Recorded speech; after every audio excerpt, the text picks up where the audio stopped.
Taylor's University, a top-ranked private university in Malaysia, has launched the President Ramos Horta Scholarship to offer higher education opportunities to students from Timor-Leste.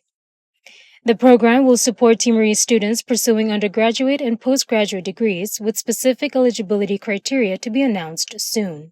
During his visit to Malaysia, President José Ramos Horta highlighted the need to increase the number of Timorese students studying in Malaysia, as currently only a few are enrolled.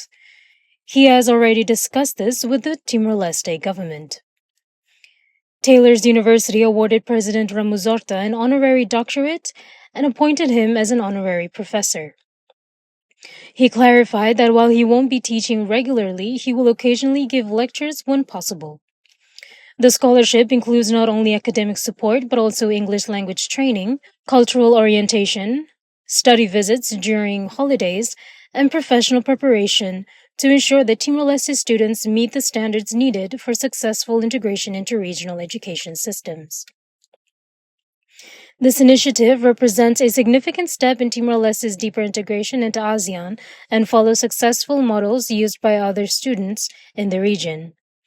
It reflects the country's commitment to educational progress and regional cooperation. Malaysia, Hortensio Sanchez, TATOLI.